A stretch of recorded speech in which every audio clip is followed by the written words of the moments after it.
السلام علیکم ورحمۃ اللہ وبرکاتہ۔ الحمد للہ نحمده ونستعینه ونستغفره ونؤمن به ونتوکل علیہ ونعوذ باللہ من شرور انفسنا ومن سیئات اعمالنا ونعوذ باللہ من شرور انفسنا ومن سیئات اعمالنا ونعوذ باللہ من شرور انفسنا ومن سیئات اعمالنا من يهده الله فلا مضل له ومن يضلله فلا هادي له ونشهد أن لا إله إلا الله وحده لا شريك له ونشهد أن سيدنا ومولانا محمدا عبده ورسوله صلى الله عليه وعلى آله وأصحابه وبارك وسلم تسليما كثيرا كثيرا أما بعد فأعوذ بالله من الشيطان الرجيم بسم الله الرحمن الرحيم يا أيها الذين آمنوا كونوا أنصار الله كما قال عيسى ابن مريم للحواريين من أنصاري إلى الله قال الحواريون نحن أنصار الله فآمنت طائفة من بني إسرائيل وكفرت طائفة فأيدنا الذين آمنوا على عدوهم فأصبحوا ظاهرين صدق اللہ العظیم۔ قابل احترام بھائیوں، دوستوں اور بزرگوں، ڈاکٹر بننا، وکیل بننا، انجینئر بننا یہ حرام نہیں ہے، اور بخاری شریف کا پڑھنا یہ فرض نہیں ہے، لیکن دونوں کا دیندار بننا فرض ہے۔ ڈاکٹر ہو دیندار ہو، عالم ہو دیندار ہو، پائلٹ ہو دیندار ہو، ہماری زندگی میں دین آئے، آدمی اس کی تدبیر بھی کرے اور اس کی کوشش بھی کرے، صرف سوچے نہیں کہ میں کیسے بنوں نا، آپ تدبیر بھی کرو، اس کو سوچو بھی اور اس پہ چلو بھی، تو اللہ تعالیٰ ڈاکٹروں سے، انجینئروں سے بہت بڑا کام لے گا۔ اور ہم نے دیکھا ہے اب تو ایسے پائلٹ ماشاءاللہ ہو گئے۔ ہمارا ساؤتھ افریقہ سفر ہوتا ہے تو وہاں ایک شہر ہے، اس کا نام ہے روشنی۔ جب میں بیان کے لیے بیٹھتا ہوں وہاں تو میں کہتا ہوں کہ تمہارا ساؤتھ افریقہ میں روشنی ہے اور ہمارے یہاں بمبئی میں اندھیری ہے۔ ہمارا بمبئی میں اندھیری ہے، تو وہ ایک علاقہ ہے اندھیری کا بمبئی کے اندر، آپ لوگ جانتے ہوں گے۔ تو وہاں سب پڑھے لکھے ڈاکٹر، پڑھے لکھے پائلٹ، پڑھے لکھے مالدار لوگ رہتے ہیں وہاں، گجرات کے ہی زیادہ تر۔ اور پھر ہمارے پروگرام جب بنتے ہیں تو ہر جگہ، ابھی میں ایک ہفتہ پہلے یو کے سے آیا ہوں، پورے یو کے کا ہمارا دورہ ہوا، ایک ہفتہ پہلے ہی پہنچا ہوں وہاں۔ ابھی وہاں کے سفر کا تھکان بھی پورا نہیں ہوا، اترا نہیں ہے مجھے، اور یہ سفر میں نے کر لیا۔ تو ہر جگہ ہم نے یہ دیکھا کہ جس کے دل کے اندر طلب ہوتی ہے تو اللہ تعالیٰ اسے کبھی بھی محروم نہیں کرتا۔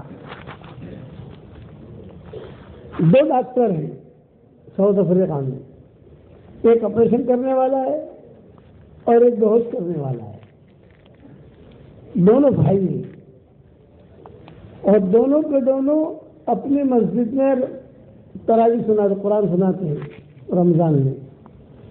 تو دور کب کرتے ہو؟ بولے کہ یہ آپریشن کرتا رہتا ہے، یہ مجھے کچھ سناتا رہتا ہے، پھر جب میں سناتا رہتا ہوں، یہ کہتے ہمارا جو ہے نا اسی آپریشن کے درمیان ہی ہے، دوسرے کو سنا دیتے ہیں، اور رات کو جو ہے تراویح قرآن سنا دیتے ہیں۔ یہ دین پائلٹ ہے، کیسے پائلٹ؟ یہ کہا کہ کہاں جاتے ہو ہوائی جہاز لے کر؟ یہ کہا کہ جوہانسبرگ سے جاتا ہوں لاس اینجلس. اب جوہانسبرگ سے لاس اینجلس تو کافی لمبی فلائٹ ہے بغیر اسٹاپ کے. کوئی کہتا ہے کہ جوہانسبرگ سے جاتا ہوں ٹوکیو, بڑی لمبی فلائٹ, کیا کرتے ہو اس کے اندر؟ میں نے ٹیک آف کے بعد جو ہے میری جیب میں چھوٹے سائز کا قرآن ہوتا ہے, قرآن کھول کے بیٹھ جاتا ہوں, تو جاتے آتے میرا پورا قرآن ہو جاتا ہے, پڑھ لیتا ہوں آتے جاتے. یہ بھی مولانا یوسف صاحب رحمۃ اللہ علیہ فرماتے تھے کہ اگر ہماری زندگی کے اندر دین لانا ہے تو سب سے پہلے ہماری سوچ میں دین لانا پڑے گا. ہماری سوچ اچھی ہے, جب ہماری سوچ اچھی ہوگی تو اللہ تعالیٰ وہ راستے کھولے گا دینداری میں. آسٹریلیا کے سمندروں میں جو ہمارے لڑکے کام کرتے ہیں, دعوت کے کام کرنے والے ساتھی عرب, آسٹریلیا کے سمندروں میں, گہرے سمندر میں ان کی ڈیوٹیاں لگتی ہیں, تو انہوں نے کارگزاری سنائی. یوں کہا کہ مولوی صاحب ہماری نماز الحمدللہ وہ گہرائی میں بھی ہماری نماز قضا نہیں ہوتی. 2-3 ساتھی ہم ہوتے ہیں تو ایک اذان دے دیتا ہے, ایک امام بن جاتا ہے اور یہ جماعت کے ساتھ نماز پڑھتے ہیں. آسٹریلیا کے سمندروں میں گہرائی میں ایک دم نیچے. یہ دینی سوچ کہ کسی کے, یہ ہمارے ڈاکٹر ثناء اللہ جی علی گڑھ والے جو ہمارے ذمہ دار ساتھی میں سے, یہ پیرس جا رہے تھے PhD کرنے کے لیے. تو مولانا یوسف صاحب رحمۃ اللہ علیہ کے پاس آئے, مرکز نظام الدین نے کہا تھا مجھے حکومت پیرس بھیج رہی ہے. تو مولانا یوسف صاحب رحمۃ اللہ نے فرمایا کہ ہاں لے جاؤ تم وہاں, جب آپ کا پڑھنے پڑھانے کا وہ کرو آپ, لیکن فکر دینی ہونا چاہیے. پیرس میں دین کیسا اس تم فکر کرو. یہ فکر لے کر گئے وہاں, تو لڑکے لڑکیاں سب مخلوط ہوتے ہیں وہاں پر. تو ان کے کمرے میں جو آیا وہ لڑکی آئی, لڑکی اور یہ ڈاکٹر صاحب ہمارے, اور دونوں آپس میں دور کرنا, آپس میں پڑھنا پڑھانا جو بھی ہے. تو ڈاکٹر صاحب جو ہے وہ بہت ہی اپنی شریعت کی پابندی کے ساتھ جواب دیتے تھے, یہ کرتے تھے. جب فارغ ہو گئے تو اس لڑکی نے کہا کہ پوری یونیورسٹی کے اندر ہر لڑکا مجھے چھیڑنے کے لیے تیار رہتا ہے, میں اتنی خوبصورت ہوں, اور ہر لڑکا مجھ سے بات کرنے کے لیے کوشش کرتا ہے, لیکن آپ میری طرف دیکھتے ہوئے نہیں. تو انہوں نے کہا میں اس لیے نہیں دیکھتا کہ مجھے میرے اللہ نے منع کیا. اس پر وہ لڑکی مسلمان ہوئی اور بڑا کام کیا. ڈاکٹر صاحب تو اب تک چل رہے بیچارے, بیمار چل رہے, گھٹنے کی تکلیف, یہ تکلیف وہ تو ہے ہی اپنی جو ہوتی ہے وہ, اور چل رہے آدمی. تو میرے والد صاحب رحمۃ اللہ علیہ فرماتے تھے کہ ڈاکٹر بننا یہ حرام نہیں ہے, اور بخاری شریف پڑھنا یہ فرض عین نہیں ہے, لیکن دونوں کا دیندار بننا یہ فرض عین ہے. اپنے دین کا آدمی فکر کرے. ابھی میں UK کے سفر سے آ رہا ہوں, بہت پروگرام ہوئے. ابھی آج کل ہمارے جو واٹس ایپ کے سفر چلتے ہیں اس میں روزانہ ایک بیان وہاں کا UK کا آ جاتا ہے, روزانہ بھیجتے رہتے ہیں. فلاں جگہ لندن میں یہ بیان ہوا, فلاں جگہ لیسٹر میں یہ بیان ہوا, برمنگھم میں یہ بیان ہوا, سب جگہ پر بھیج رہے آ رہا ہے, اور YouTube پر بھی آ رہے ہیں الحمدللہ. بڑے بڑے پڑھے لکھے لوگ ٹاپ اپنی پڑھائی میں. تو میں نے ان سے یہ درخواست کی, میں نے کہا بھائی تم جہاں یہ پڑھا, پھر میں نے مثال دی. میں نے کہا GB جانتے ہو, GB ہاں موبائل میں GB آتی ہے نا, 256 GB, 300 GB ہوتا ہے نا, 300 GB. کیا تو آپ کون سی GB استعمال کرتے ہو؟ تو کہا 256. اچھا, میں نے کہا یہ تو موبائل کی GB ہے. ہمارے دماغ میں ایسی سم ہونی چاہیے کہ جو کروڑوں کروڑوں کروڑوں GB والی ہو, دین کے خاطر. دین کے خاطر میں اتنا سوچے, ہمارے دماغ میں ایسی سم پیدا کرو. سوچ, آدمی کی جب سوچ اچھی ہوگی تو اللہ اس کا ہاتھ پکڑ لیتا ہے. اسی لیے قرآن میں اعلم اللہ فی قلوبکم خیرا یؤتکم خیرا, ہم تمہارے دلوں کو دیکھیں گے, تمہارے دلوں میں خیر ہوگی, ہم تمہیں خیر دے دیں گے. خیر آدمی آسٹریلیا میں دعوت کا کام نہیں تھا. اب مشورہ کیا تو کیسے کریں؟ یہ آسٹریلیا میں تو سڈنی میں بھی کام نہیں، میلبورن میں بھی کام نہیں، تو کیا کریں؟ تو یہ طے ہوا کہ چلو بھی ایسا کرتے ہیں، یہاں تو کوئی ملتا تو ہے نہیں، کوئی لوگ ملتے۔ میں نے ایسے علاقوں میں امریکہ کا کیلیفورنیا میں گشت کیا ہے کہ جہاں لوگ جمعہ کی نماز اتوار کے دن پڑھتے ہیں۔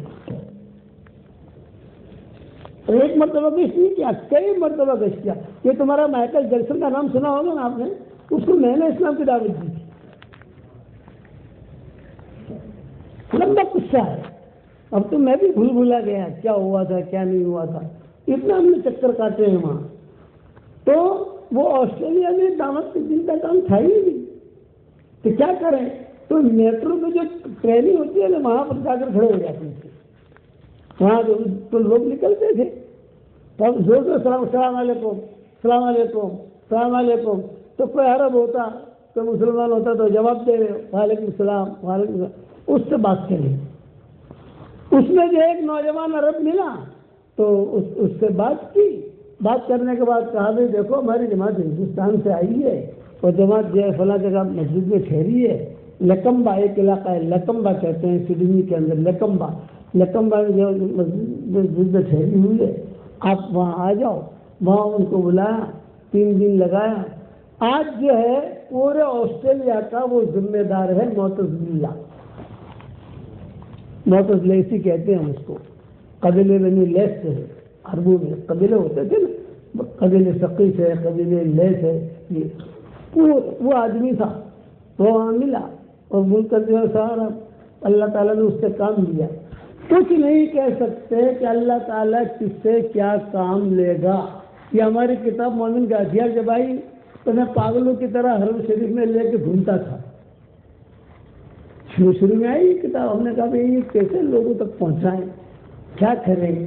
تو جمعہ کا دن تھا، میں جب حرم شریف میں گیا مسجد نبوی میں، ایک آدمی دیکھا موٹا تگڑا اور 4-5 انگوٹھیاں پہنے ہوئے۔ انگوٹھی ایک ہی پہنی جاتی ہے، 2-4 نہیں پہنی جاتی، جو 2-4 پہنتا ہے وہ تو اور پاگل ہو جاتا ہے۔ تو اس کو یاد رکھنا، لوگ ہوتے ہیں یہاں بھی پہنیں گے، یہاں بھی پہنیں گے، یہاں بھی پہنیں گے، یہاں پہنیں گے، اور انگوٹھی پہننے کے لیے یہ انگلی ہے یا یہ انگلی ہے، بس جو یہاں پہنتا ہے نا بیچ میں وہ زیادہ پریشان رہتا ہے۔ یہ پوائنٹ یاد رکھنا، کوئی مولوی بتائے گا نہیں آپ کو کوئی، یہ سیدھی انگلی ہے اس کے قریب والی انگلی ہے، بس۔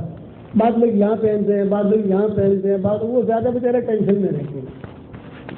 وہ بیٹھا ہوا کہ انگوٹھیاں پہنا ہوا، میں نے کہا یار پارٹی ہے، میں بھی اس کے پاس جا کے بیٹھ گیا، جمعہ کا دن تھا اور وہ قرآن پڑھ رہا تھا اور تھا بھی بہت موٹا آدمی، تو میں نے اپنے جیب سے مومن کی ہتھیار نکال کر میں نے اس کو دی، تو اس نے جو ہے یوں دیکھا۔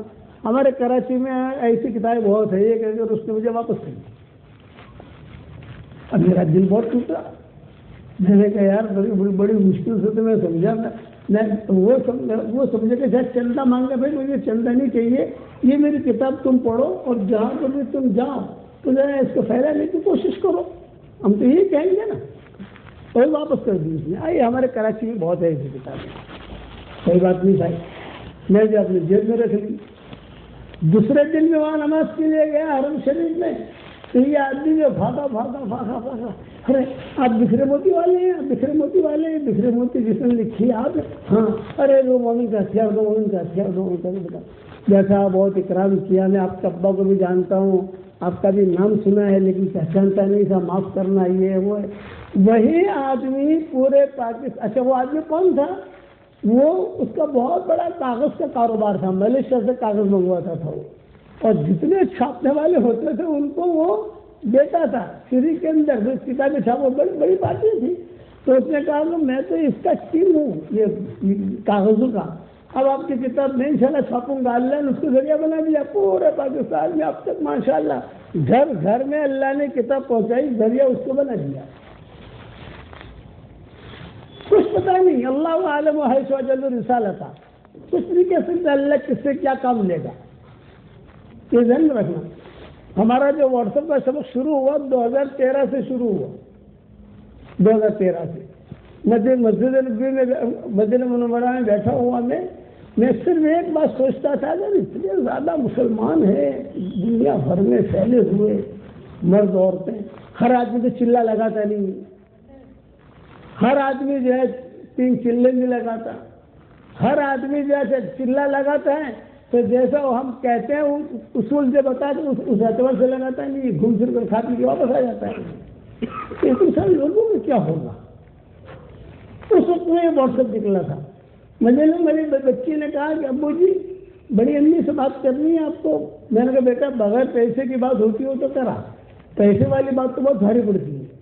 اس وقت میں ہمارا قرآن کا ترجمہ چل رہا تھا، ریاض القرآن کا، تب ریاض القرآن کا ترجمہ چلتا تھا تو میں چیک کرتا تھا، اور جب چیک کروں تو غلطی نکلی ہے، اور جب غلطی نکلی ہے تو دلی میں جو بیٹھا ہے اس کو مجھے بتانا تھا یہ غلطی نکلی ہے، تو میں اس کو جب فون کر کے کہتا تھا دیکھ فلاں پارا فلاں رکوع فلاں صفحہ نکال کے تو تیار بیٹھ، میں تھوڑی دیر فون کرتا ہوں،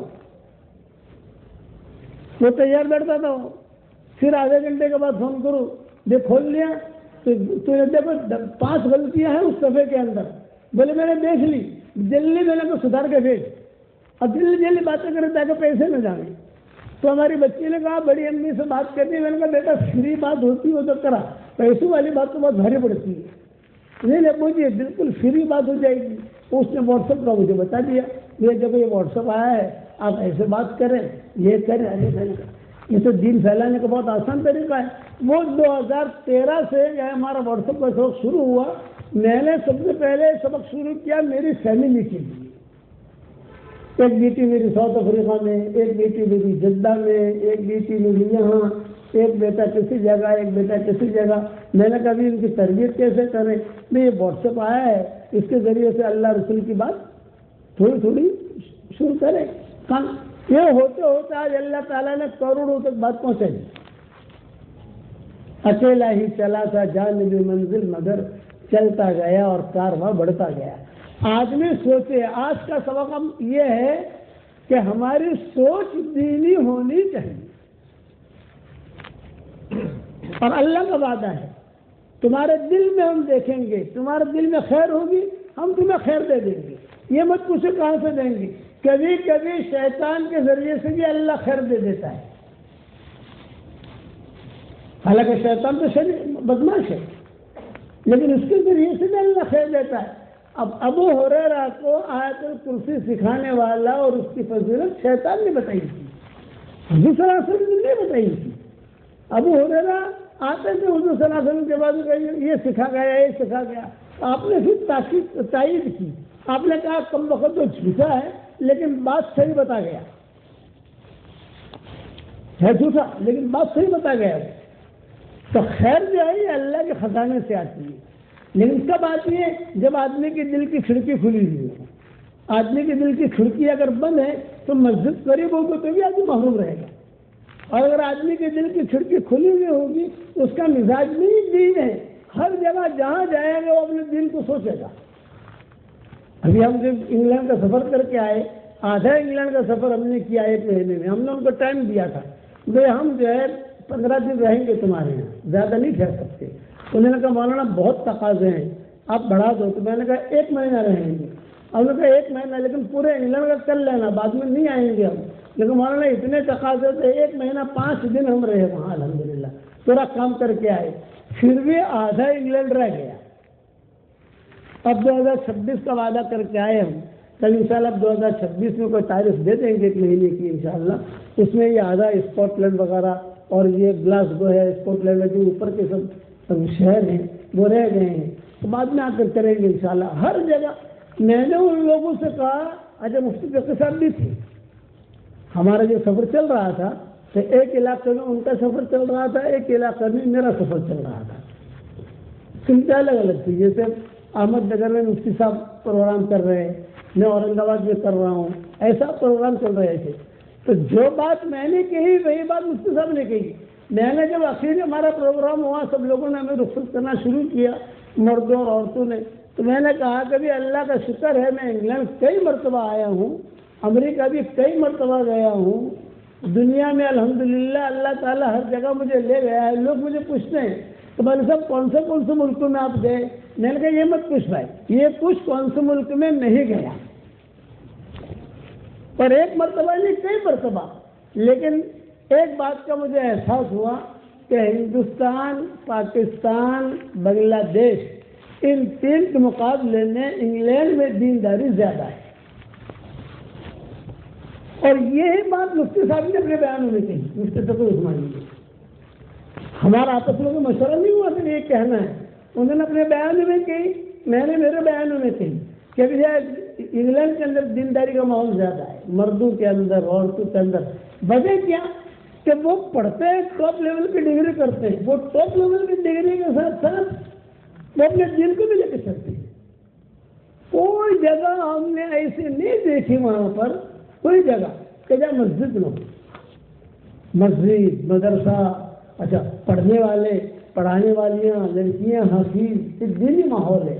اس لیے بھائی میں بھی تھکا ہارا آیا ہوں، اور ابھی اترا ہوں، یہ سمجھو ٹرین سے، ٹرین بھی ہماری لیٹ تھی۔ آپ حضرات سے صرف میری اتنی درخواست ہے، اپنا ذہن دینی بناؤ اور اس کے لیے اللہ تعالیٰ سے دعا مانگو۔ دعا کیا مانگنی ہے؟ روزانہ اللہ سے کہو کہ میرے پیارے اللہ، مجھے تجھ سے محبت ہے، مجھے تیرے نبی سے محبت ہے، مجھے تیرے قرآن سے محبت ہے، مجھے تیرے دین سے محبت ہے، اے اللہ مجھے تیرے دین پر چلنے کی توفیق دے۔ روزانہ آدمی اپنے آپ کو پیش کرے، جب آدمی پیش کرتا ہے تو اللہ تعالیٰ اس کے لیے راہ ہموار کرتا ہے۔ اچھا، حضرت خدیجہ رضی اللہ تعالیٰ عنہ تھی، میں مثال دے رہا ہوں، حضرت خدیجہ رضی اللہ تعالیٰ عنہ پورا مکہ جو ہے ان سے شادی کرنے کے لیے تیار تھا۔ یہ قصے آپ لوگوں نے بہت پڑھے ہیں کتابوں کے اندر، اور علماء سے سنے بھی ہوں گے آپ نے۔ لیکن حضرت خدیجہ زمانے جاہلیت میں اللہ تعالیٰ سے ایک ایگریمنٹ کرتی تھی، ایک بات کہتی تھی، اے اللہ میں میرا سارا معاملہ تجھے سونپتی ہوں،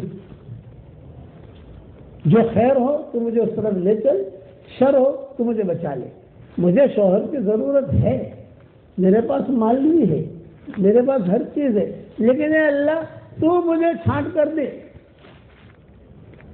حالانکہ حضور صلی اللہ علیہ وسلم کا بھی وجود بھی نہیں ہوا ہے، حضور صلی اللہ علیہ وسلم پیدا ہوئے، پھر آپ صلی اللہ علیہ وسلم چلے، جو بھی حضور صلی اللہ علیہ وسلم کی سیرت چلتی رہی، لیکن اللہ نظام کیسا بناتا ہے؟ اس کو اللہ قرآن میں کہتا ہے واللہ غالب علی امرہ ولکن اکثر الناس لا یعلمون۔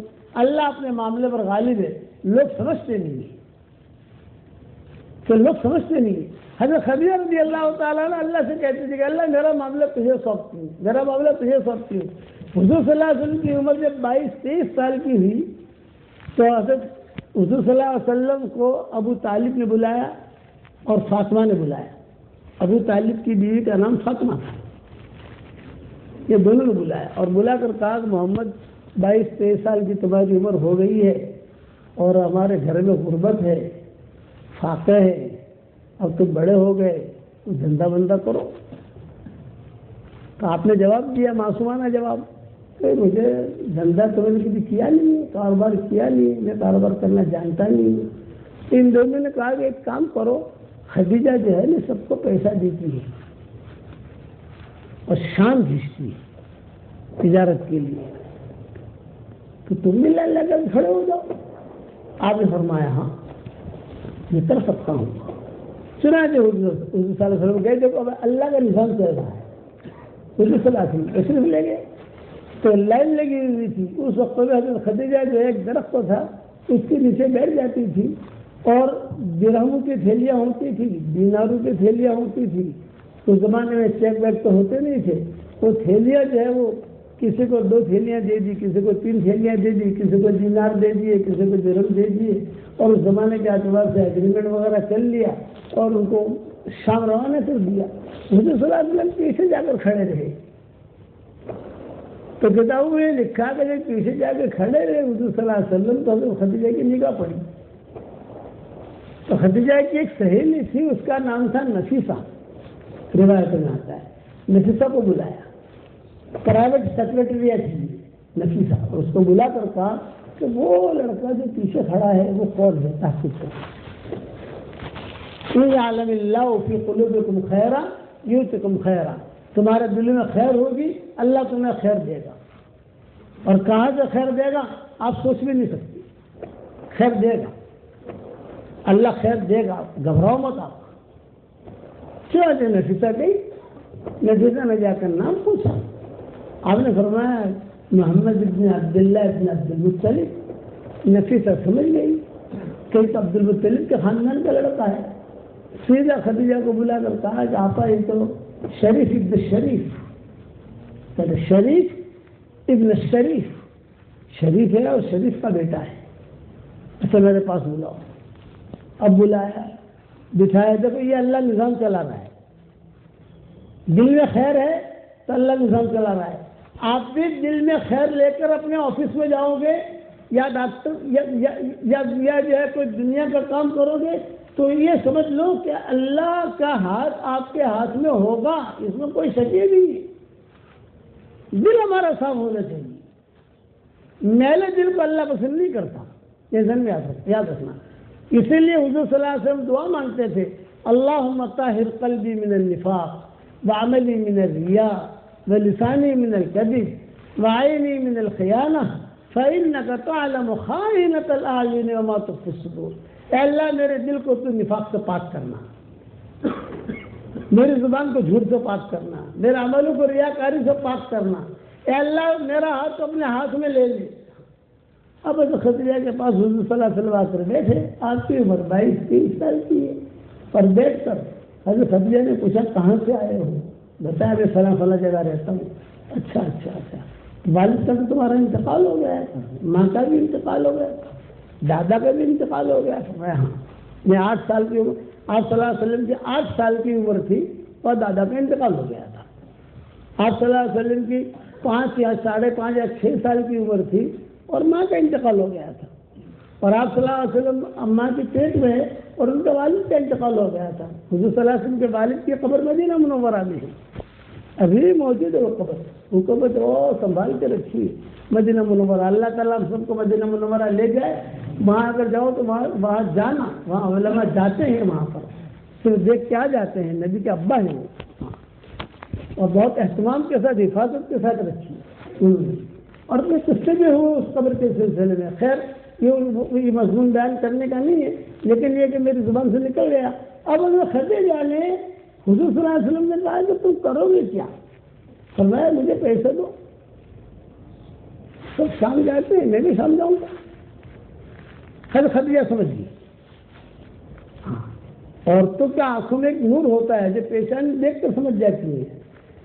زلیخا نے یوسف علیہ السلام کو پہچان لیا، شعیب علیہ السلام کی بیٹیوں نے موسیٰ علیہ السلام کو پہچان لیا، حضرت خدیجہ نے حضور صلی اللہ علیہ وسلم کو پہچان لیا. کیسے؟ گھوڑا پالو. آتا نا حدیثوں کے اندر کہ اگر تمہارے پاس زمین ہے اور جگہ ہے تو گھوڑا پالو. تو کیوں؟ اس لیے کہ گھوڑا روزانہ اپنے مالک کے لیے تہجد میں مغفرت کی دعا کرتا ہے. اگر اللہ نے کسی کو زمین دی ہے یا کسی کو مکان ایسا اسی سے گھوڑا پالنا چاہیے. یہ گھوڑا ہی ایک جانور ایسا ہے کہ جس کی قسم اللہ نے کھائی. اللہ جس کی قسم کھائے تو بہت بڑی چیز ہوتی ہے تو اللہ قسم کھاتا ہے. رات کی قسم اللہ نے کھائی واللیل اذا یغشی، دن کی قسم کھائی والنہار اذا تجلی، چاش کے وقت کی قسم کھائی والضحی واللیل اذا سجی، سورج کی اللہ نے قسم کھائی والشمس وضحاها، چاند کی اللہ نے قسم کھائی والقمر اذا تلاها والنہار اذا جلاها. یہ قسمیں اللہ نے جو قرآن میں کھائی ہے نا اس کے پیچھے بہت بڑا راز ہے.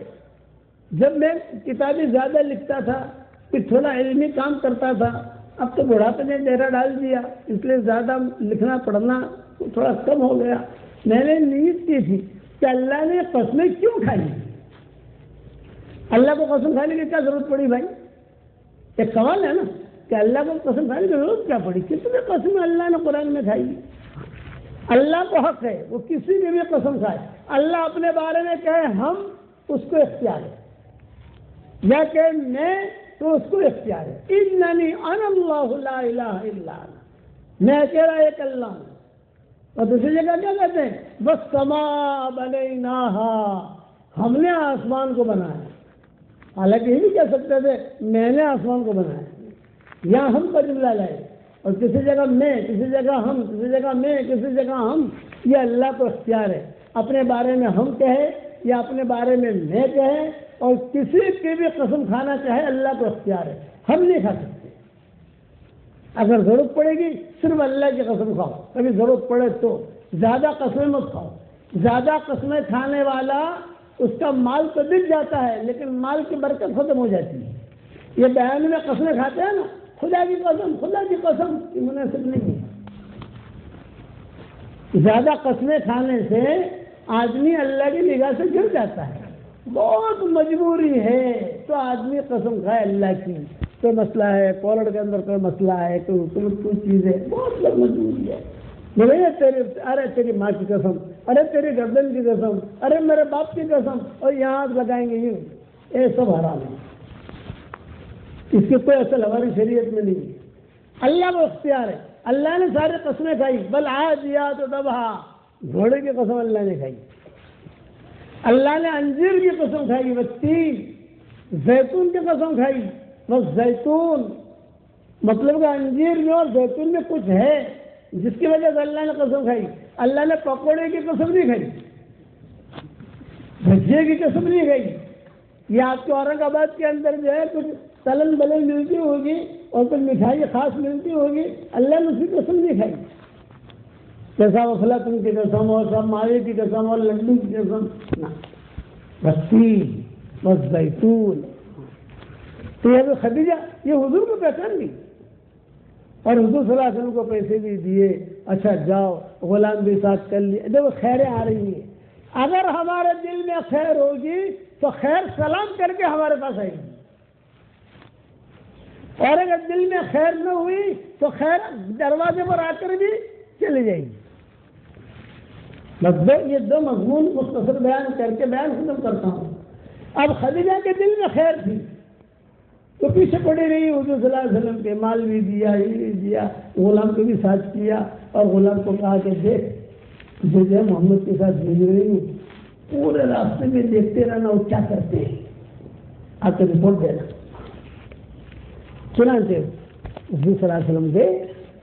آپ کی عمر 22-23 سال کی تھی، اور جب گئے تو وہاں جا کر جو کاروبار وغیرہ کیا. ایک درخت کے نیچے ٹھہرے تو یہودی آ گئے. یہ لڑکا کون ہے؟ فرمایا مکہ سے آیا.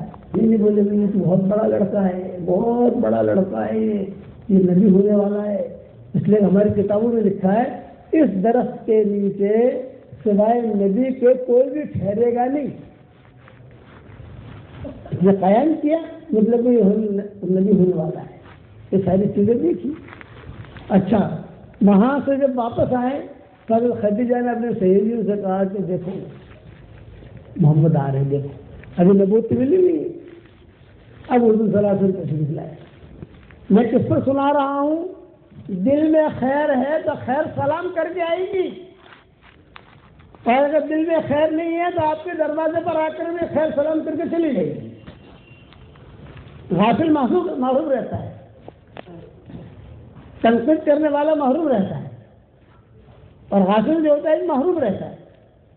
اب اگر خدیجہ خیر کے پیچھے پڑی، حضور صلی اللہ علیہ وسلم بیٹھے حساب کے لیے. اب حضور صلی اللہ علیہ وسلم بیٹھے، حضرت خدیجہ بیٹھی ہے، وہ نفیسہ بیٹھی ہے. نفیسہ پہچان کیا سیکرٹری تھی، وہ بیٹھی ہے، اور وہ غلام جو حضور صلی اللہ علیہ وسلم کے ساتھ گیا وہ بیٹھا ہے. اور حضور صلی اللہ علیہ وسلم نے پورا حساب دیا. یہ پوٹلی آپ کی ہے، راس المال، موڑی جو موڑی لے گیا تھا یہ آپ کی ہے. اس کا جو نفع ہوا آپ کا نفع اتنا، میرا نفع اتنا، اور یہ غلام کا نفع اتنا. اور یہ چھوٹی پوٹلی خدیجہ نے پوچھا کہ چھوٹی پوٹلی کس کی ہے؟ بولے یہ بھی اس کا ہی حق ہے غلام کا. تو اس کا حق کیسے ہوا؟ بولے یہ لڑائی کرتا تھا وہاں پر لوگوں سے مال لینے میں کرنے میں. تو میں نے اس سے کہا تھا کہ تو کسی سے لڑ مت، تیرا جو بھی حصہ بنتا ہوگا میں میرے نفع میں سے دے دوں گا. یہ لڑائی مت کر، یہ اس کا ہے. یہ سارا حساب دیا. حضرت خدیجہ نے نفیسہ سے کہا بھی تو چلی جا، تھوڑا بات کرنی ہے. غلام سے کہا بھی تو بھی تیرا حصہ لے لے چلا جا. اب گھر میں کون ہے؟ حضور صلی اللہ علیہ وسلم اور حضرت خدیجہ ہے.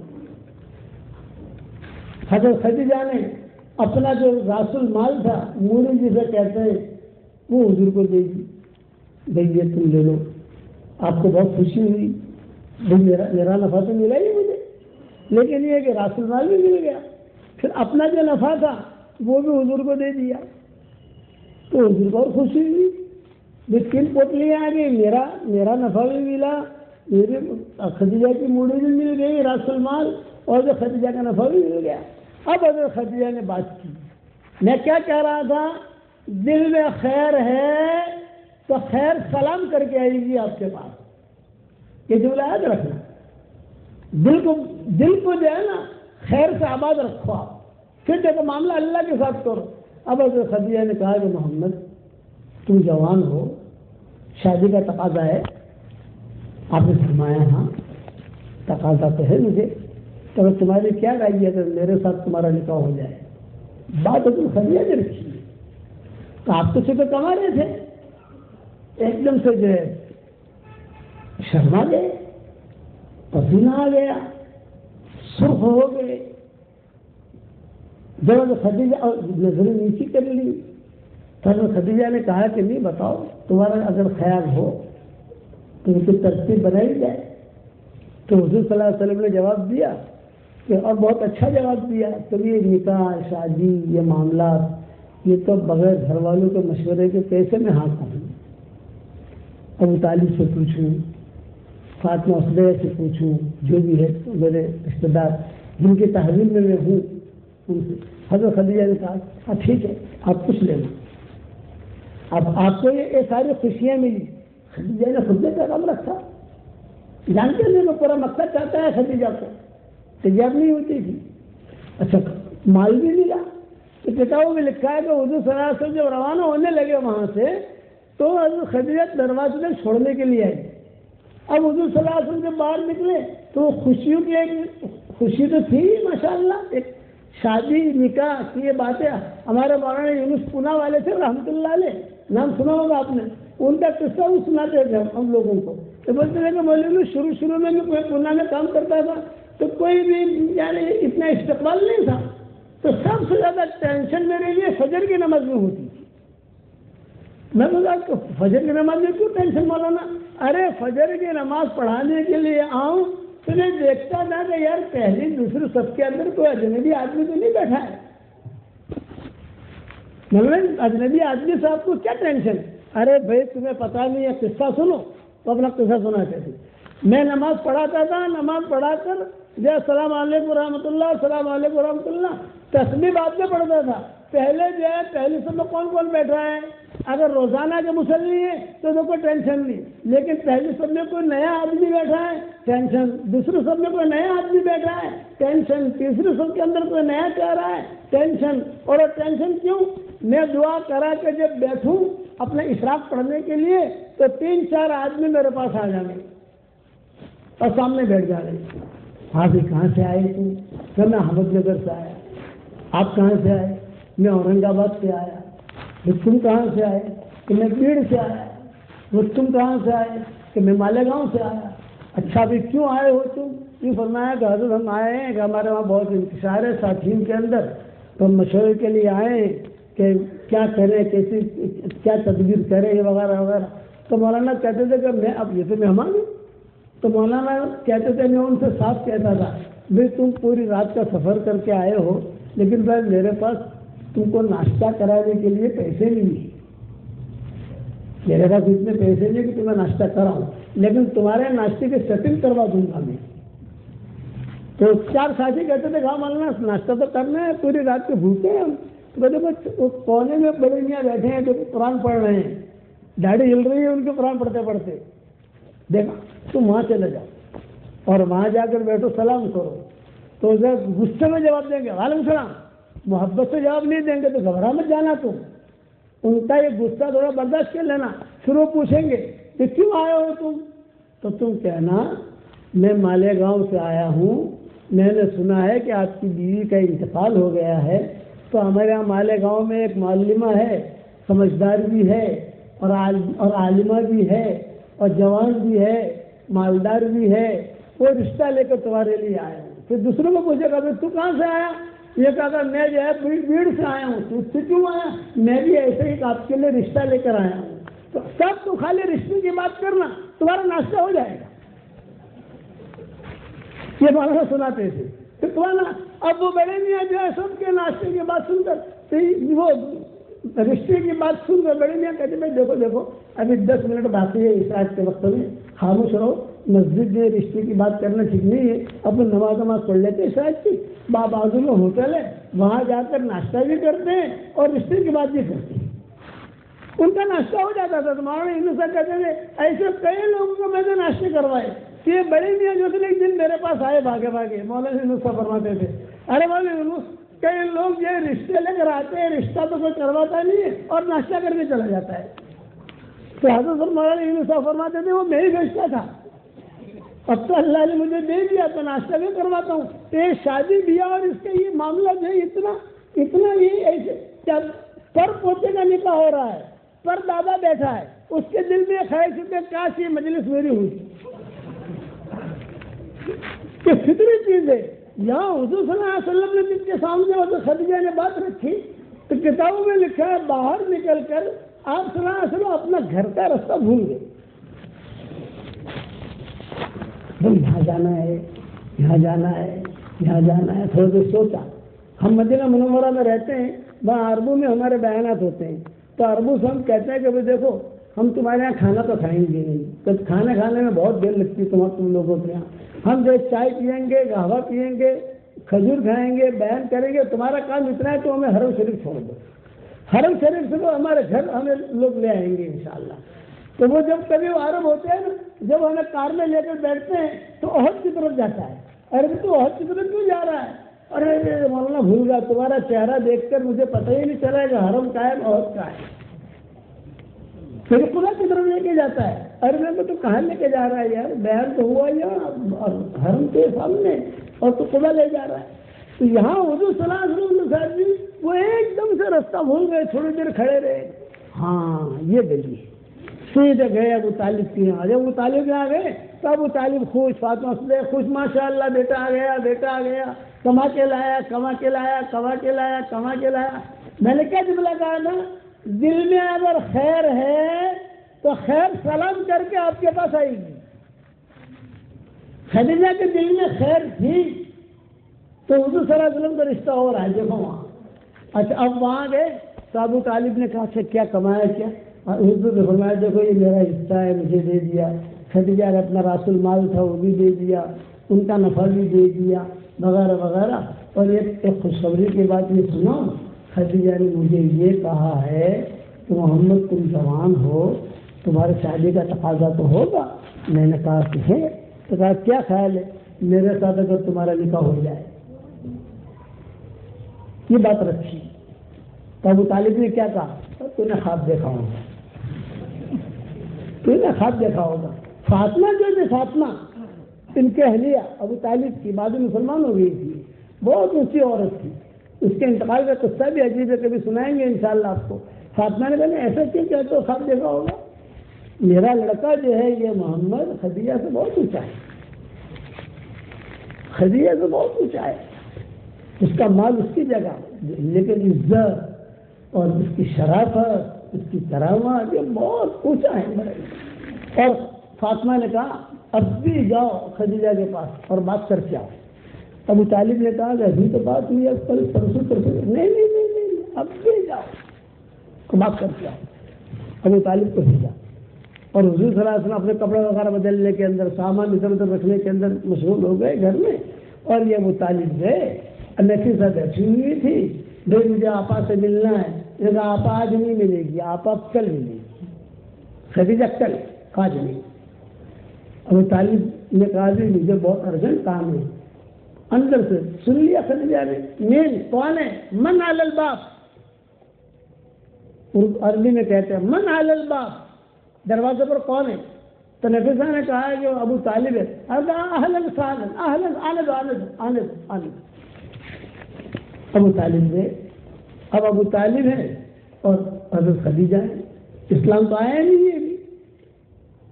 تو ابو طالب نے کہا ایسے بات میں نے سنی ہے، محمد نے آپ کو سنائی، کیا یہ بات صحیح ہے؟ فرمایا ہاں۔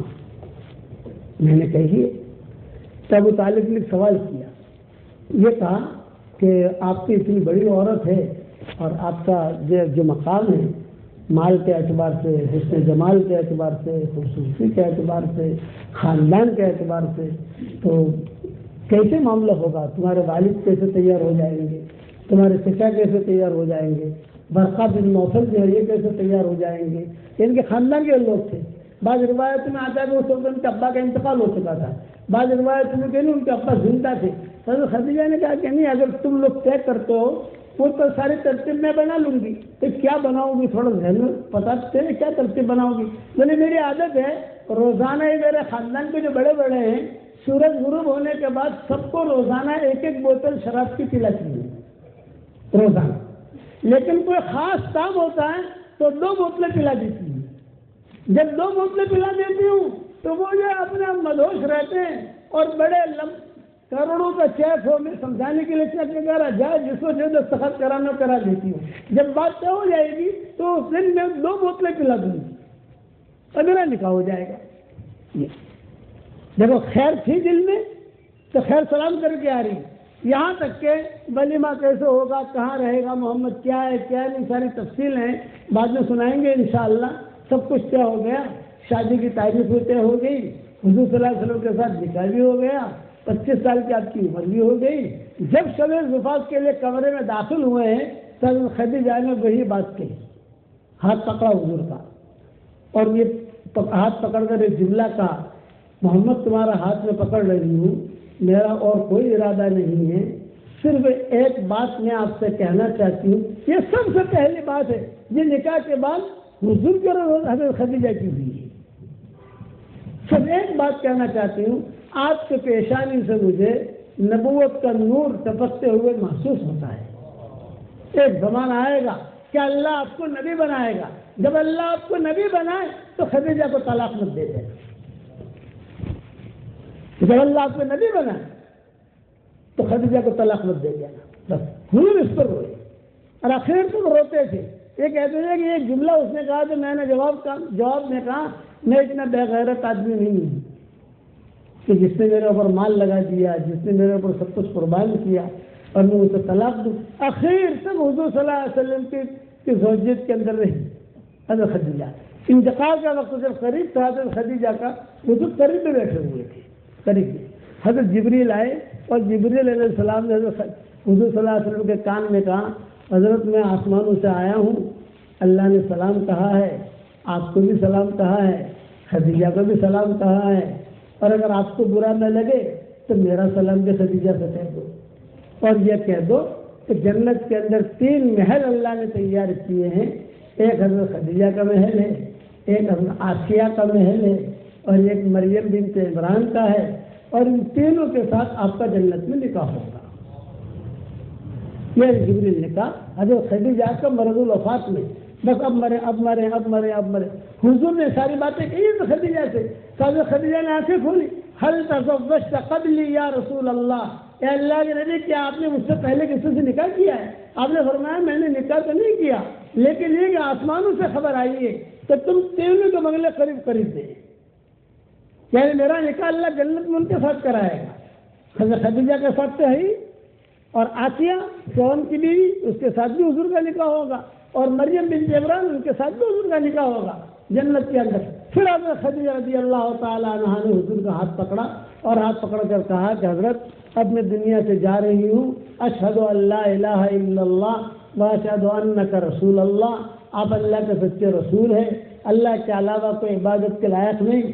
میں نے کئی وصیتیں آپ کو، حضرت خدیجہ نے بہت وصیتیں کی تھی حضور کو، یہ کر لینا یہ کر لینا یہ کر لینا.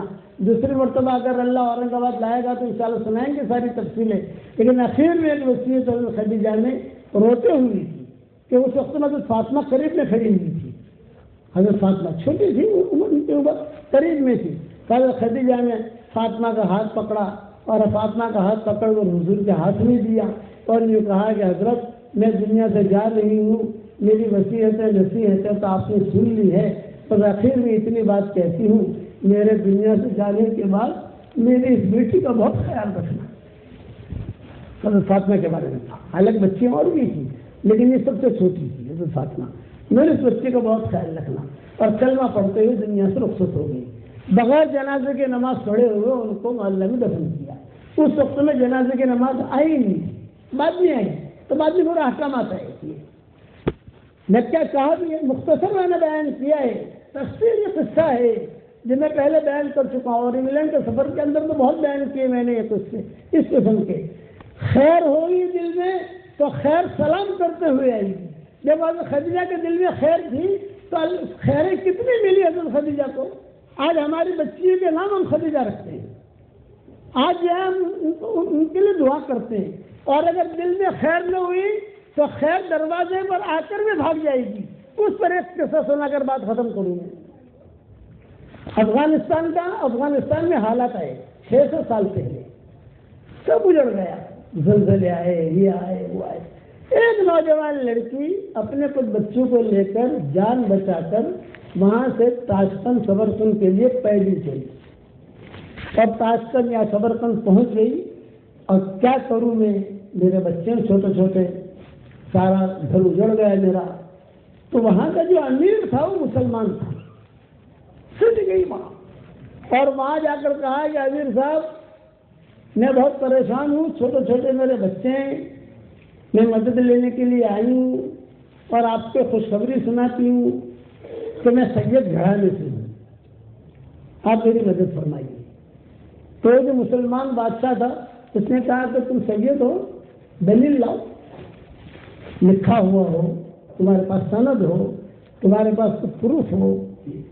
تو اس نے کہا میں پروف کہاں سے لاؤں، سارا خاندان ہی اجڑ گیا، پیسے ختم ہو گئے، سونا چاندی ختم ہو گیا، تمہارا میں مدد نہیں کرتا. تم سید ہو تو سید ہونے کی دلیل لاؤ، ثبوت لاؤ. پھر وہ لڑکی وہاں سے چل پڑی. وہ امیر جو تھا مسلمان، اس کے گھر کے سامنے ایک مجوسی کا بنگلہ تھا، ایرانی، اس کا بنگلہ تھا بہت زبردست بڑا. یہ وہاں گئی، وہاں جا کر جو ہے اس نے اس سے کہا ابھی میں سید گھرانے کی ہوئی ہے. اس نے کہا انت جی کا رسول، تو رسول کی بیٹی ہے. ارے میرے سر آنکھوں پر، آ جا بیٹا، آ جا. یہ 3 کمرے تیرے ہیں، یہ تیرا تیرے بچوں کا، جب تک تو زندہ رہے تب تک یہ اس کی تو مالک ہے، تیری بچیاں مالک ہے. روزانہ کھانا تجھے پہنچ جائے گا، فکر مت کرنا تو، اور تو یہاں رہے. وہ تو خوش ہو گئی ماشاء اللہ. رات کو وہ جو امیر مسلمان تھا وہ سویا. اس نے خواب میں دیکھا کہ جنت میں ایک محل ہے، سجا ہوا، لدا ہوا، خوبصورت، اور حضور صلی اللہ علیہ وسلم چابی لے کر باہر کھڑے ہیں. یہ بادشاہ گیا وہاں، السلام علیکم یا رسول اللہ. وعلیکم السلام. حضرت یہ محل کس کا ہے؟ تو آپ نے جواب دیا مومن کا ہے. حضرت میں بھی مومن ہوں، مجھے چابی دیجیے. تو آپ نے فرمایا اچھا تم مومن ہو، دلیل لاؤ، ثبوت لاؤ، سند لاؤ. تم مومن ہو، اپنے آپ کو مومن کہتے ہو تو سند لاؤ، دلیل لاؤ. تو پرچہ تمہارے پاس ہو، لاؤ. وہ سمجھ گیا. پھر حضور نے ڈانٹا اور یہ کہا کہ میری بیٹی تیرے پاس آئی تھی، تو نے سند مانگی تھی، تجھے شرم نہیں آئی؟ تجھے کو میں نے، اللہ نے اتنا پیسہ دیا ہے اور تو نے کہا دلیل لاؤ، ثبوت لاؤ اور سند لاؤ ساری. تو میں بھی تجھ سے کہتا ہوں تو مومن ہے تو ثبوت لا، دلیل لا. بس حضور ڈانٹ رہے تھے، اتنے میں وہ بادشاہ کے آنکھ کھل گئی. خواب سمجھ گیا، خواب کی تعبیر سمجھ گیا. سیدھا بھاگا ہوا دوسرے دن جو ہے صبح ہوتے ہی مجوسی کے بنگلے پر گیا. میں بادشاہ ہوں. وہ کہاں ہے؟ وہ جو کل آئی تھی وہ لڑکی بچوں کو لے کر. تو اس مجوسی نے کہا اس لڑکی کو میں نے پناہ دے دی ہے، اور اس لڑکی کی برکت سے اللہ نے مجھے ایمان دے دیا ہے، میں مسلمان ہو گیا ہوں. اور یاد رکھنا بادشاہ، رات کو جب حضور صلی اللہ علیہ وسلم تجھے ڈانٹ رہے تھے اس وقت میں تو محل کے باہر تھا، میں محل کے اندر تھا. خیر کی قدر نہیں کی تو خیر سلام پھر کے چلی گئی. اور وہاں خدیجہ نے خیر کی قدر کی تو خیر سلام کرتے رہے خدیجہ کو، اور خدیجہ کو جو ہے خدیجہ رضی اللہ تعالیٰ عنہ بنا دیا. اس لیے آپ حضرات سے میں کہتا ہوں اپنے دل کی کھڑکیاں کھلی رکھو گے انشاءاللہ. اب ایک ہدیہ دینا چاہتا ہوں، قبول کرو گے انشاءاللہ بھائی؟ اور ایک ہدیہ دینا چاہتا ہوں، قبول کرو گے انشاءاللہ بھائی؟ صحیح حدیثوں میں آتا ہے 10 مرتبہ اگر کوئی سورہ اخلاص پڑھ لے تو جنت میں ایک محل تیار ہو جاتا ہے، 20 مرتبہ سورہ اخلاص پڑھے تو 2 محل تیار ہو جاتے ہیں، 30 مرتبہ سورہ اخلاص پڑھے تو 3 محل تیار ہو جاتے ہیں۔ آج کل میرے شاگردوں کو جو دنیا بھر میں ہے، میں ان سے کہتا ہوں کہ روزانہ 313 مرتبہ سورہ اخلاص پڑھنے کی عادت ڈالو تو انشاءاللہ 31 محل جنت میں تیار ہو جائیں گے انشاءاللہ، اور 104 مرتبہ قرآن شریف پڑھنے کے برابر اللہ ثواب دے گا، اور انشاءاللہ کوئی انکم ٹیکس والا آپ کو فون نہیں کرے گا۔ آپ جو اورنگ آباد میں 2 پلاٹ بنا لو، 2 بنگلے بنا لو تو انکم ٹیکس والوں کو جواب دینا پڑتا نہیں پڑتا؟ ہمارے اللہ کے یہاں کوئی فون نہیں کرے گا کہ تم نے اتنے روزانہ بنگلے بناؤ۔ ہماری ایک ڈاکٹرنی ہے شکاگو کے اندر، وہ بڑی شاندار ڈاکٹرنی ہے ماشاءاللہ، ہماری شاگرد نے، اس نے کہا کہ حضرت جی جب سے آپ نے مجھے بتایا ہے تو میں نے الحمدللہ 10 لاکھ مرتبہ سورہ اخلاص پڑھا، 5 لاکھ تو میں نے آپ کو ہدیہ دے دیا، 5 لاکھ میں نے میرے لیے رکھا۔ لیکن ابو جی بتاؤ جنت بنگلے ملیں گے؟ میں نے کہا بیٹا میں اب کروڑ مرتبہ قسم کھا کے کہتا ہوں کہ جنت میں بنگلے ملیں گے، اس لیے یہ حدیث صحیح ہے، مسند احمد کی ہے، حوالہ بھی دیتا ہوں۔ اچھا ملیں گے؟ میں نے کہا بالکل ملیں گے۔ اب اشکال کیا ہوتا ہے کہ مولوی صاحب کوئی بھاڑو آپ سے کہ نہیں آ رہے، کرایہ آیا کہ نہیں آیا؟ کرایہ سمجھ گئے نا، کرایہ اتنے بنگلے ہوں گے تو کرایہ۔ میں نے کہا گجراتی اور پنجابی، گجراتی اور پنجابی اور یہ میمن، یہ لوگ جو ہے کرائے پر زیادہ چلتے رہتے ہیں۔ میں نے کہا بیٹا کرایہ تو نہیں آئے گا، تو مرسو آٹلا بڑا بنگلہ کرسوس ہوں، اس سے زیادہ بنگلے کریں گے کیا؟ میں نے کہا جب جنت میں جائیں گے مشورہ کر لیں گے انشاءاللہ، وہ ٹینشن مت لو، تو بنائے گا۔ صاحب حضرات سے بھی کہتا ہوں بناؤ گے بنگلے انشاءاللہ، جتنا دیکھو مائیں بہنوں روٹی بناتے بناتے بنگلے بنا لے۔ اچھا رات کو نیند نہ آئے تو یوٹیوب مت دیکھو، بنگلے بناتے بناتے سو جاؤ تو بنگلے بن جائیں گے، نیند بھی آ جائے گی انشاءاللہ، کرو گے انشاءاللہ۔ اور پھر میں ہمیشہ دعا کرتا ہوں اس کے لیے جو مجھے اپنی دعاؤں میں یاد رکھتا ہے۔ اگر آپ میرے لیے دعا کرو گے تو انشاءاللہ میری دعا میں پارٹنر رہو گے، کرو گے دعا انشاءاللہ۔ ابھی مضمون تو بہت لمبے ہیں، زیادہ بیان نہیں کر سکتے ہم، چونکہ ہم تھکے بھی ہوئے ہیں، کل بھی ہمارے دوسرے پروگرام ہیں۔ آپ حضرات سے اتنی درخواست ہے کہ آپ اچھا ایک حدیث اور سن لو۔ ایک مرتبہ ابو ہریرہ رضی اللہ تعالیٰ عنہ بیٹھے ہوئے تھے، حضور صلی اللہ علیہ وسلم بھی بیٹھے ہوئے تھے، سامنے صحابی سورہ اخلاص پڑھ رہے تھے۔ جب وہ سورہ اخلاص پڑھ چکے تو حضور صلی اللہ علیہ وسلم نے ابو ہریرہ سے کہا ابو ہریرہ وجبت وجبت، واجب ہو گئی، واجب ہو گئی۔ تو ابو ہریرہ نے پوچھا کیا واجب ہو گئی؟ جنت واجب ہو گئی۔ ابو ہریرہ نے کہا جو ہو جنت واجب ہو گئی، جب میں اس آدمی کو جا کر خبر دوں جو پڑھ رہا تھا۔ میں وہاں گیا تو اچانک مجھے ذہن میں آیا ارے آج تو حضور نے دعوت کی میری، اور حضور صلی اللہ علیہ وسلم کے ساتھ دوپہر کا کھانا کھانا ہے، اگر میں اس کو ڈھونڈنے جاؤں گا تو حضور کے ساتھ کھانا رہ جائے گا میرا بھائی، یہ ایسا چانس کہاں ملے گا مجھ کو۔ میں نے ڈھونڈا نہیں، حضور کے ساتھ کھانا کھایا، اور حضور کے ساتھ کھانا کھانے کے بعد پھر ان کو ڈھونڈا، وہ صحابی نہیں ملے۔ ایک مرتبہ سورہ اخلاص پڑھنے پر اللہ کے نبی نے یہ فرمایا واجب ہو گئی، تو 313 مرتبہ پڑھو گے تو انشاءاللہ کتنا ملے گا؟ سب سے زیادہ فضیلت سورہ اخلاص کی آئی ہے کتابوں کے اندر۔ ایک صحابی تھے، نام تھا ان کا معاویہ ابن معاویہ لیثی انصاری، تبوک کے موقع کے اوپر سارے صحابہ حضور صلی اللہ علیہ وسلم تبوک گئے تھے، یہاں کوئی نہیں مدینہ میں، انتقال کا وقت قریب آیا، حضرت جبریل آئے تبوک، اور حضور سے کہا کہ حضرت وہ معاویہ ابن معاویہ لیثی انصاری کا انتقال ہو رہا ہے، کیا کرے؟ آپ نے فرمایا اس کو اٹھا کر نہ لاؤ۔ مدینہ سے تبوک 600-700 کلومیٹر ہے، ہمارے سفر ہوتے رہتے ہیں اس پٹری پر، تو اندازہ لگتا ہے کتنا دور ہے۔ سارے فرشتے ان کو لے کر تبوک آئے، غسل دیا گیا، کفنایا گیا، جنازہ تیار ہوا، ان کا انتقال ہوا۔ جبریل علیہ السلام نے کہا کہ حضرت جنازے کی نماز میں پڑھاؤں گا۔ آپ نے جنازے کی نماز پڑھائی، سارے صحابہ نے پڑھی، پھر جبریل علیہ السلام نے پوچھا تھا یہی دفن کر دیں تبوک میں؟ آپ نے فرمایا نہیں، بقیع میں دفن کرو۔ تو سارے فرشتے لے کر بقیع گئے، وہاں دفن کیا۔ تو حضور صلی اللہ علیہ وسلم نے حضرت جبریل سے پوچھا کہ جبریل، آدمی مرتا ہے وہاں دفن ہو جاتا ہے، اس کا اتنا اعزاز کیوں ہوا؟ آسمان سے فرشتے آئے، پھر یہاں لائے، میں نے جنازے کی نماز پڑھی، سب کچھ اعزاز ہے، بڑی عزت ہے۔ تو حضرت جبریل نے آہستہ سے کہا کہ حضرت یہ سورہ اخلاص بہت پڑھتا تھا، پڑھو گے انشاءاللہ؟ اب تو ہمارے چھوٹے بیٹے بیٹیاں پوتے پوتیاں نواز سے نواز آئے نا، وہ کہتے ہیں کہ دادا ابا پڑھنے کے لیے ہم جاتے ہیں تو 2-3 بنگلے بن جاتے ہیں ہمارے، اور پڑھ کر واپس آتے ہیں تو 2-3 بنگلے بنا لیتے ہیں ہم لوگ۔ آپ لوگ بناؤ گے انشاءاللہ؟ اللہ ہم سب کو عمل کرنے کے توفیق عطا فرمائے۔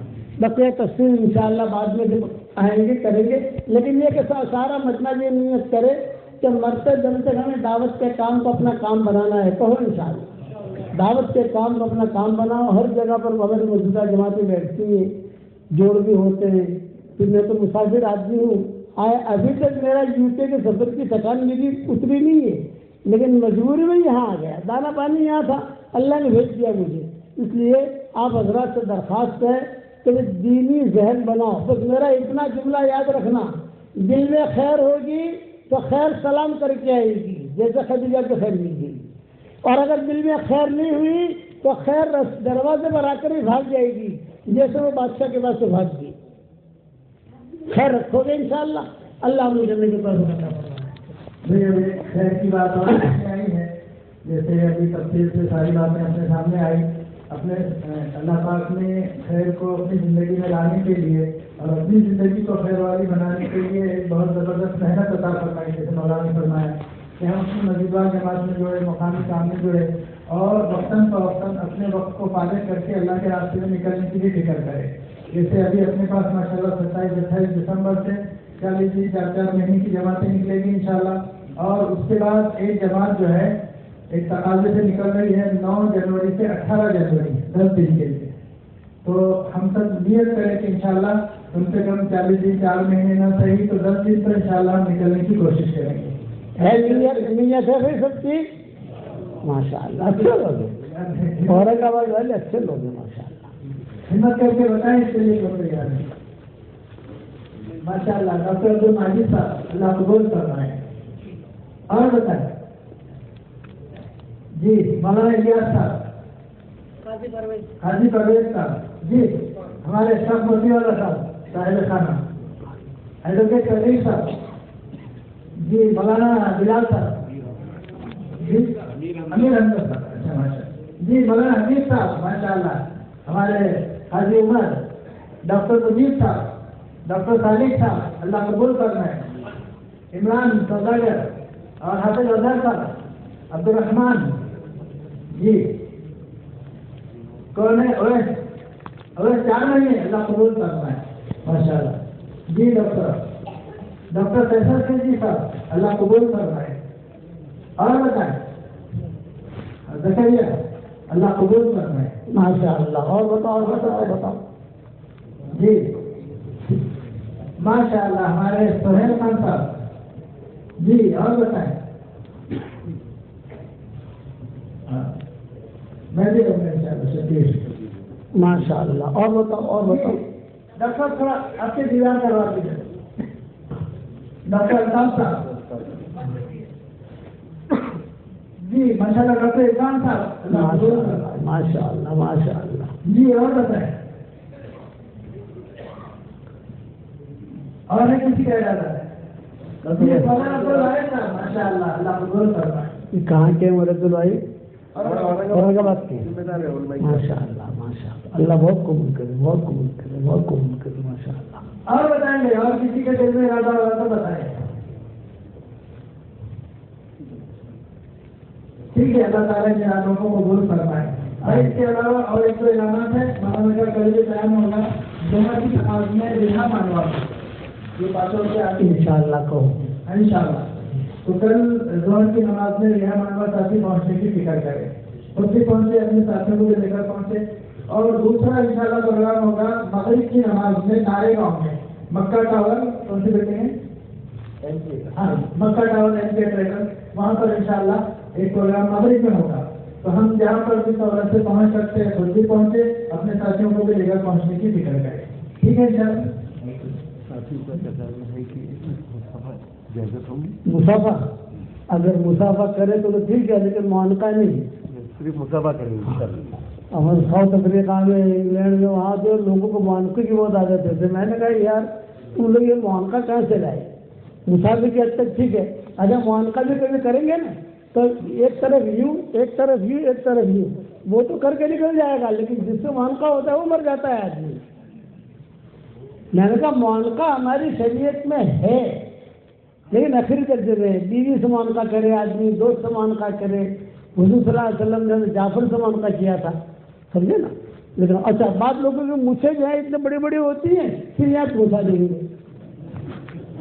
یہ میں نے ساؤتھ افریقہ میں بھی کہا، میں نے کہا مسافر کی حد تک ٹھیک ہے، جب میں وہ گھٹنوں سے معذور میرے، اب وہ بھیڑ اتنی ہوتی ہے کہ وہ چلتے چلتے جو یہاں لات مارتے مارتے جاتے ہیں، تو میں نے کہا جب مسافہ کروں، اب بیٹھے ہوئے ہیں ٹھیک ہے، آپ سے مسافہ کرنا یہ ہماری سعادت مندی ہے کہ آپ سے مسافہ کروں گا میرے گناہ معاف ہوں گے، لیکن اگر گھٹنا ٹوٹ جائے گا تو بھائی، اس لیے وہاں تو ہمیں یہ کہنا پڑتا تھا مسافہ، ہر جگہ مجمع ماشاءاللہ بہت ہوتے ہیں، اور تقریباً انگلینڈ میں تو ہر گھر میں سبق سنے جاتے ہیں ہمارے الحمدللہ، تو اب جو مرد جو ہے وہ چاہتے ہیں کہ آپ کے مسافہ کریں، اچھا چلو مسافہ کرو، بیچ میں کچھ رکھ دیتے تھے، سامنے سے جو مسافہ کر کے ہوئے نکل جاؤ، ایسے کیا آپ حضرات سے مسافہ کریں گے انشاءاللہ، لیکن ہماری سعادت مندی ہے، شرط ایک ہے، میں روزانہ دعا کرتا ہوں اس کے لیے، کئی دعائیں میں کرتا ہوں، میں نے ان سے کہا ہمارے مفتی اشرف، میں نے کہا کہ اللہ تو نے میرے شاگرد دنیا میں بہت بڑھا دیے،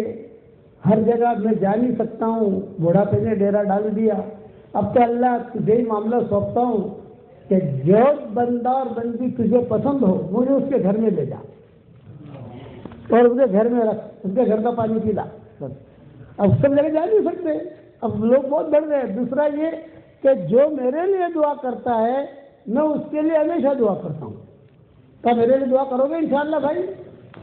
دعا کر لو گے۔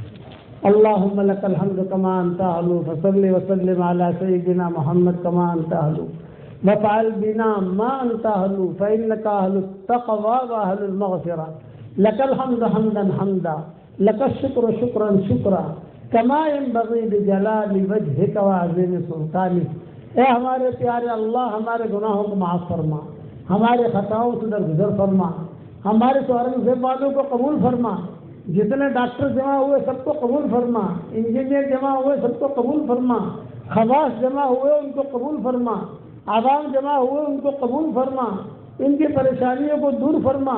اے اللہ اورنگ آباد کے ایک ایک اینٹ اینٹ کو قبول فرما لے، ذرے ذرے کو قبول فرما لے، اے اللہ ان کی مسجدوں کو قبول فرما لے، دینی اداروں کو قبول فرما لے۔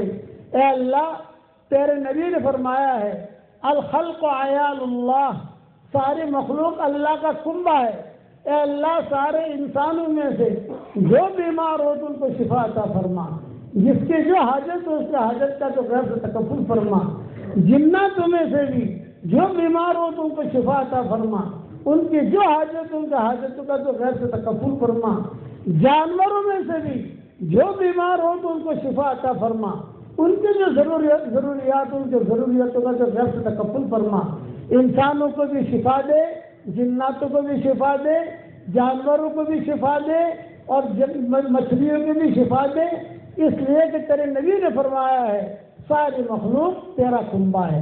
اے اللہ تیرے کنبے کی جو ضرورت ہو تو اس کو غیر سے پورا فرما۔ اے اللہ میری تشکیل پر جو روزانہ 313 مرتبہ سورہ اخلاص پڑھنے کی عادت ڈال دے، اے اللہ اس کی ساری دعاؤں کو قبول فرما، اس کی پریشانیوں کو دور فرما، جن کے لڑکے اور لڑکیاں شادی کے لائق ہوں، غیر شادی شدہ ہوں، بہترین جوڑوں کا ان کے لیے انتظام فرما، جب اولاد ہوں نیک صالح اولاد انہیں نصیب فرما، جن کے اولاد سے ہے مگر نافرمان ہیں ان کے نافرمان اولاد کو فرما بردار بنا دے۔ اے خوبصورت پردے والے، اے خوبصورت چادر والے، ہمارے عیبوں پر پردے ڈال دے، ہمیں مستفید الاخیار میں شامل فرما۔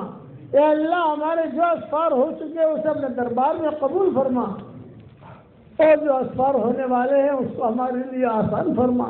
اے اللہ حرمین شریفین کی حاضری کو تو قبول فرما، حرمین شریفین کی حاضری کو تو قبول فرما، دونوں چوکھٹوں کا نور تو ہمیں عطا فرما، دونوں چوکھٹوں کا نور عطا فرما۔ اے اللہ اس مجمع میں سفید بال والے بوڑھے بھی ہیں، نوجوان عبادت گزار بھی ہیں، معصوم بچے بھی ہیں۔ یہ مجمع اگر اورنگ آباد کے کسی قریب اور سخی کے دروازے پر چلا جائے، صرف 1 روپے کی بھیک مانگے، اس قریب اور سخی کے لیے روپیہ دینا جتنا آسان ہے اس سے زیادہ تیرے لیے ہدایت کا دینا آسان ہے۔ اے اللہ ہماری جھولیوں کو ہدایت سے بھر دے، ہماری جھولیوں کو امن و امان سے بھر دے۔ اے اللہ اس امت کی شام کو صبح سے بدل دے، اس امت کی شام کو صبح سے بدل دے۔ ہر پل اس امت کے لیے نئی خوشیاں مقدر فرما، ہر پل اس امت کے لیے نئی خوشبوئیں مقدر فرما، ہر پل اس امت کے لیے نئی سعادتیں مقدر فرما، ہر پل اس امت کے لیے نئی برکتیں مقدر فرما، ہر پل اس امت کے لیے نئی رحمتیں عطا فرما۔ اے اللہ ہمارے دل کی محرابوں میں تیری معرفت کا نور کوٹ کوٹ کے بھر دے۔ اے اللہ ہمارے دل کی محرابوں میں تیری معرفت کا نور کوٹ کوٹ کے بھر دے، ہماری آنکھوں میں تیری محبت کا سرما لگا دے، ہمارے آنکھوں میں تیری محبت کا سرما لگا دے۔ جتنے جمع ہوئے ہیں تو ان سب کو قبول فرما۔ اے اللہ اس مجلس میں فرشتے بھی موجود ہیں، آسمانوں تک فرشتے ہیں۔ اے اس مجلس کے فرشتوں، ہمارا رب ہم سے روٹھا ہوا ہے، ہمارے رب کو تو منوا دو، ہمارے رب کو منوا دو۔ اے اللہ یہ صاحب خانہ جو ہے جہاں ہم بیان کر رہے ہیں، ان کے والد کا بھی انتقال ہو گیا، ہمارے مفتی اشفاق کے بیٹے کا بھی انتقال ہو گیا، اور یہ مجمع جو آمین کہہ رہا ہے، کسی کے باپ کا انتقال ہو گیا، کسی کے ماں کا انتقال ہو گیا، کسی کے ماں اور باپ دونوں کا انتقال ہو گیا۔ وہ قبروں میں انتظار میں کہ کوئی ہمارے لیے بھی دعا کرتا ہے کہ نہیں کرتا۔ اے اللہ جتنے مرحومین اسلام کی حالت میں دنیا سے رخصت ہو گئے ہوں، ان سب کے قبروں کو نور سے منور فرما، ان سب کے قبروں کو روشن فرما دے، ان کی ہڈی ہڈی کو جنت نصیب فرما، ان کی ہڈی ہڈی کو جنت نصیب فرما۔ اے اللہ ہمیں مانگنا نہیں آتا مگر تجھے دینا تو آتا ہے، ہماری جھولیوں کو ہدایت سے بھر دے، ہماری جھولیوں کو امن و امان سے بھر دے۔ اے اللہ جو مانگا وہ عطا فرما، مانگنے سے رہ گیا وہ عطا فرما۔ رسول اللہ صلی اللہ علیہ وسلم نے جتنے خیر کے لائن کے دعائیں مانگی ہیں وہ ہم سب کے لیے مقدر فرما۔ جن شرور سے پناہ چاہیے ہو ان شرور سے تو ہماری حفاظت فرما، اور اپنے فضل و کرم سے ہماری دعاؤں کو قبول فرما۔ سبحان ربنا رب العزت عما یصفون وسلام علی المرسلین والحمد للہ رب العالمین۔